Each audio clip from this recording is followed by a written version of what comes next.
Chapitre 4. Les œuvres semblables aux paroles. Sa conversation était affable et gaie. Il se mettait à la portée des deux vieilles femmes qui passaient leur vie près de lui. Quand il riait, c'était le rire d'un écolier. Madame Magloire l'appelait volontiers « votre grandeur ». Un jour, il se leva de son fauteuil et alla à sa bibliothèque chercher un livre. Ce livre était sur un des rayons d'en haut.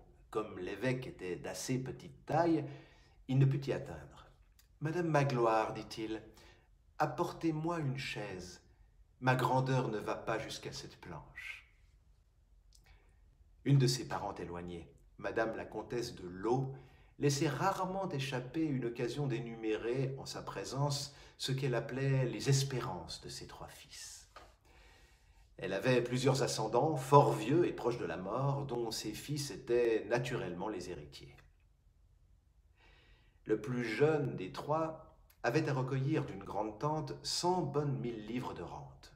Le deuxième était substitué au titre de duc de son oncle. L'aîné devait succéder à la prairie de son aïeul. L'évêque écoutait habituellement en silence ces innocents et pardonnables étalages maternels. Mais une fois pourtant, il paraissait plus rêveur que de coutume, tandis que Madame de Laux renouvelait le détail de toutes ses successions et de toutes ses espérances.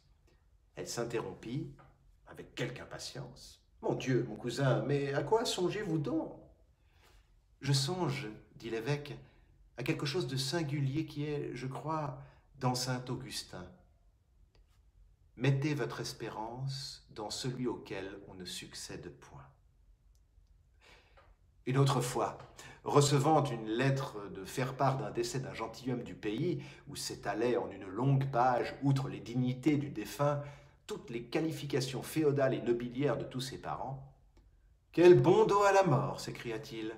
« Quelle admirable charge de titres on lui fait allègrement porter, et comme il faut que les hommes aient de l'esprit pour employer ainsi la tombe à la vanité. » Il avait dans l'occasion une raillerie douce qui contenait presque toujours un sens sérieux.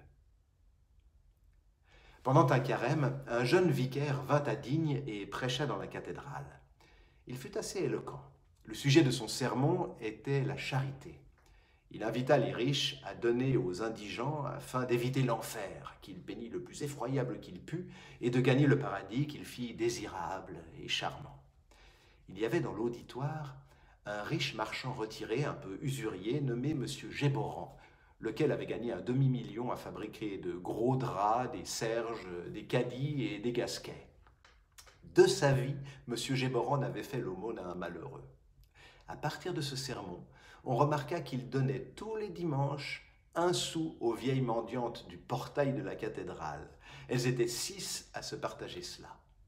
Un jour, l'évêque le vit faisant sa charité et dit à sa sœur avec un sourire « Voilà monsieur Géborand qui achète pour 1 sou de paradis. » Quand il s'agissait de charité, il ne se rebutait pas, même devant un refus. Et il trouvait alors des mots qui faisaient réfléchir. Une fois, il quêtait pour les pauvres dans un salon de la ville. Il y avait là le marquis de Champtercier, vieux, riche, avare, lequel trouvait moyen d'être tout ensemble ultra-royaliste et ultra-voltairien. Cette variété a existé. L'évêque, arrivé à lui toucha le bras. « Monsieur le marquis, il faut que vous me donniez quelque chose. » Le marquis se retourna et répondit sèchement « Monseigneur, j'ai mes pauvres. »« Donnez-les-moi, dit l'évêque. » Un jour, dans la cathédrale, il fit ce sermon. « Mes très chers frères, mes bons amis, il y a en France 1320 000 maisons de paysans qui n'ont que 3 ouvertures, 1817 000 qui ont 2 ouvertures, la porte et une fenêtre, et enfin 346 000 cabanes qui n'ont qu'une ouverture, la porte. Et cela à cause d'une chose qu'on appelle l'impôt des portes et fenêtres. Mettez-moi de pauvres familles, des vieilles femmes, des petits-enfants dans ces logis-là et voyez les fièvres et les maladies. Hélas, Dieu donne l'air aux hommes, la loi le leur vend. Je n'accuse pas la loi, mais je bénis Dieu. dans l'Isère, dans le Var, dans les deux Alpes, les hautes et les basses. Les paysans n'ont même pas de brouette. Ils transportent les engrais à dos d'homme. Ils n'ont pas de chandelle. Et ils brûlent des bâtons résineux et des bouts de corde trempés dans la poirésine. C'est comme cela dans tout le haut pays du Dauphiné. Ils font le pain pour 6 mois et le font cuire avec de la bouse de vache séchée. L'hiver, ils cassent ce pain à coups de hache et ils le font tremper dans l'eau. 24 heures pour pouvoir le manger. Mes frères, ayez pitié, voyez comme on souffre autour de vous. Les Provençals, ils s'étaient facilement familiarisés avec tous les patois du Midi. Ils disaient « Eh ben, monsieur, c'est sagé !» comme dans le bas Languedoc. « On te anaras, pas ça ?» comme dans les basses Alpes. « Puerte un buen mouton ben de buen fromage gras » comme dans le Haut-Dauphiné. Ceci plaisait au peuple et n'avait pas peu contribué à lui donner accès près de tous les esprits. Il était dans la chaumière et dans la montagne comme chez lui. Il savait les choses les plus grandes dans les idiomes les plus vulgaires. Parlant toutes les langues, il entrait dans toutes les âmes. Du reste, il était le même pour les gens du monde et pour les gens du peuple. Il ne condamnait rien hâtivement et sans tenir compte des circonstances environnantes. Il disait « Voyons le chemin par où la faute a passé. » Étant, comme il le qualifiait lui-même en souriant, un ex-pécheur, il n'avait aucun des escarpements du rigorisme, et il professait assez haut et sans le froncement de sourcils des vertueux féroces, une doctrine qu'on pourrait résumer à peu près ainsi. L'homme a sur lui la chair, qui est tout à la fois son fardeau et sa tentation. Il la traîne et lui cède. Il doit la surveiller, la contenir, la réprimer et ne lui obéir qu'à la dernière extrémité. Dans cette obéissance-là, il peut encore y avoir de la faute, mais la faute ainsi faite est vénielle. C'est une chute, mais une chute sur les genoux qui peut s'achever en prière. Être un saint, c'est l'exception. Être un juste, c'est la règle. Errez, défaillez, péchez, mais soyez des justes. Le moins de péché possible, c'est la loi de l'homme. Pas de péché du tout est le rêve de l'ange. Tout ce qui est terrestre est soumis au péché. Le péché est une gravitation.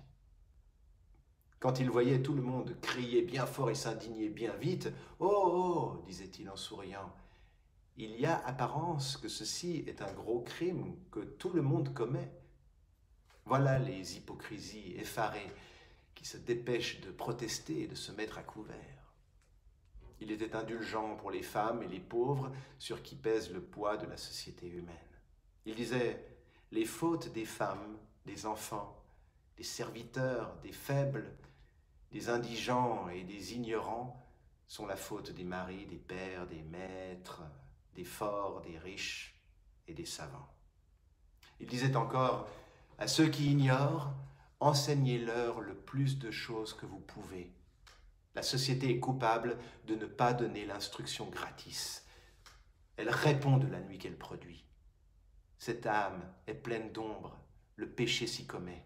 Le coupable n'est pas celui qui y fait le péché, mais celui qui y fait l'ombre. » Comme on voit, il avait une manière étrange et à lui de juger les choses. Je soupçonne qu'il avait pris cela dans l'Évangile. Il entendit un jour conter dans un salon un procès criminel qu'on instruisait et qu'on allait juger. Un misérable homme, par amour pour une femme et pour l'enfant qu'il avait d'elle, à bout de ressources, avait fait de la fausse monnaie. La fausse monnaie était encore punie de mort à cette époque. La femme avait été arrêtée émettant la première pièce fausse fabriquée par l'homme. On la tenait, mais on n'avait de preuves que contre elle. Elle seule pouvait charger son amant et le perdre en avouant. Elle nia, on insista, elle s'obstina à nier. Sur ce, le procureur du roi avait eu une idée. Il avait supposé une infidélité de l'amant et était parvenu, avec des fragments de lettres savamment présentés, à persuader à la malheureuse qu'elle avait une rivale et que cet homme la trompait.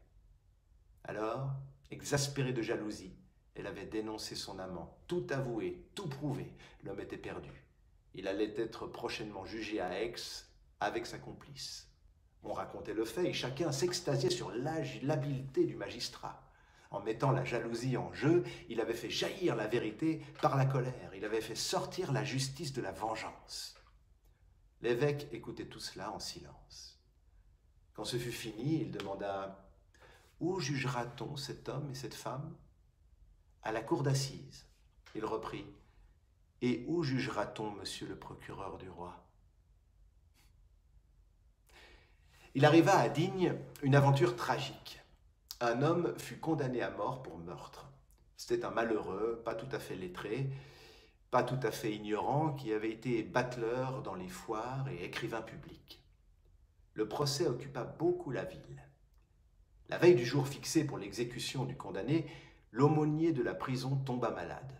Il fallait un prêtre pour assister le patient à ses derniers moments. On alla chercher le curé. Il paraît qu'il refusa en disant « Cela ne me regarde pas, je n'ai qu'à faire de cette corvée et de ce saltimbanque. Moi aussi, je suis malade. D'ailleurs, ce n'est pas là ma place. » On rapporta cette réponse à l'évêque qui dit « Monsieur le curé a raison, ce n'est pas sa place, c'est la mienne. » Il alla sur-le-champ à la prison. Il descendit au cabanon du saltimbanque. Il l'appela par son nom, lui prit la main et lui parla. Il passa toute la journée et toute la nuit près de lui, oubliant la nourriture et le sommeil, priant Dieu pour l'âme du condamné et priant le condamné pour la sienne propre. Il lui dit les meilleures vérités qui sont les plus simples. Il fut père, frère, ami, évêque pour bénir son nom. Il lui enseigna tout en le rassurant et en le consolant. Cet homme allait mourir désespéré. La mort était pour lui comme un abîme. Debout et frémissant sur ce seuil lugubre, il reculait avec horreur. Il n'était pas assez ignorant pour être absolument indifférent. Sa condamnation, secousse profonde, avait en quelque sorte rompu çà et là autour de lui cette cloison qui nous sépare du mystère des choses et que nous appelons la vie. Il regardait sans cesse au dehors de ce monde par ces brèches fatales et ne voyait que des ténèbres. L'évêque lui fit voir une clarté. Le lendemain, quand on vint chercher le malheureux, l'évêque était là. Il le suivit. Il se montra aux yeux de la foule en camail violet et avec sa croix épiscopale au cou, côte à côte avec ce misérable lié de cordes. Il monta sur la charrette avec lui et il monta sur l'échafaud avec lui. Le patient, si morne et si accablé la veille, était rayonnant. Il sentait que son âme était réconciliée et il espérait Dieu. L'évêque l'embrassa, et au moment où le couteau allait tomber, il lui dit « Celui que l'homme tue, Dieu le ressuscite. Celui que les frères chassent, retrouve le Père. Priez, croyez, entrez dans la vie, le Père est là. » Quand il redescendit de l'échafaud, il avait quelque chose dans son regard qui fit ranger le peuple. On ne savait ce qui était le plus admirable de sa pâleur ou de sa sérénité. En rentrant à cet humble logis qu'il appelait en souriant son palais, il dit à sa sœur « Je viens d'officier pontificalement. » Comme les choses les plus sublimes sont souvent aussi les choses les moins comprises, il y eut dans la ville des gens qui dirent, en commentant cette conduite de l'évêque, « C'est de l'affectation. » Ceci ne fut du reste qu'un propos de salon. Le peuple, qui n'entend pas malice aux actions saintes, fut attendri et admira. Quant à l'évêque, avoir vu la guillotine fut pour lui un choc. Il fut longtemps à s'en remettre. L'échafaud, en effet, quand il est là, dressé et debout, a quelque chose qui hallucine. On peut avoir une certaine indifférence sur la peine de mort, ne point se prononcer, dire oui et non, tant qu'on n'a pas vu de ses yeux une guillotine. Mais si l'on en rencontre une, la secousse est violente. Il faut se décider et prendre parti pour ou contre. Les uns admirent, comme de Maistre, les autres exècrent, comme Beccaria. La guillotine est la concrétion de la loi, elle se nomme vindicte, elle n'est pas neutre, elle ne vous permet pas de rester neutre. qu'il aperçoit frissonnent du plus mystérieux des frissons. Toutes ces questions sociales dressent autour de ce couperet leur point d'interrogation. L'échafaud est vision. L'échafaud n'est pas une charpente. L'échafaud n'est pas une machine. L'échafaud n'est pas une mécanique inerte faite de bois, de fer et de cordes. Il semble que ce soit une sorte d'être qui a je ne sais quelle sombre initiative. On dirait que cette charpente voit, que cette machine entend, que cette mécanique comprend, que ce bois se fer et ses cordes volent.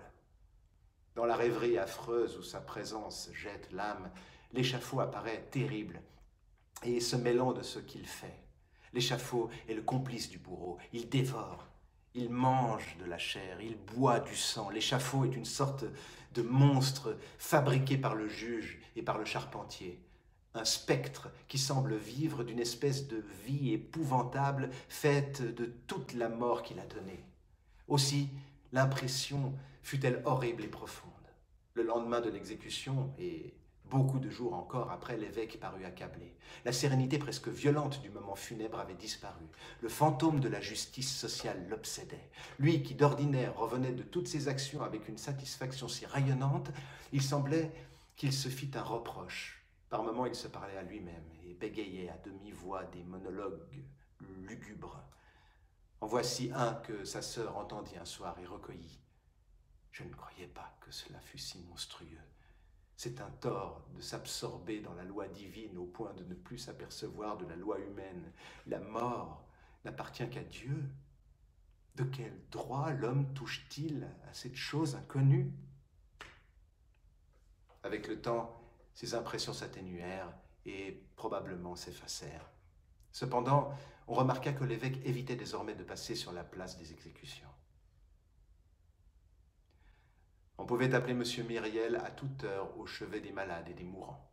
Il n'ignorait pas que là était son plus grand devoir et son plus grand travail. Les familles veuves ou orphelines n'avaient pas besoin de le demander. Il arrivait de lui-même. Il savait s'asseoir et se taire de longues heures auprès de l'homme qui avait perdu la femme qu'il aimait, de la mère qui avait perdu son enfant. Comme il savait le moment de se taire, il savait aussi le moment de parler. Oh, admirable consolateur! Il ne cherchait pas à effacer la douleur par l'oubli, mais à l'agrandir et à la dignifier par l'espérance. Il disait « Prenez garde à la façon dont vous vous tournez vers les morts. Ne songez pas à ce qui pourrit. Regardez fixement. Vous apercevrez la lueur vivante de votre mort bien-aimé au fond du ciel. » Il savait que la croyance était saine.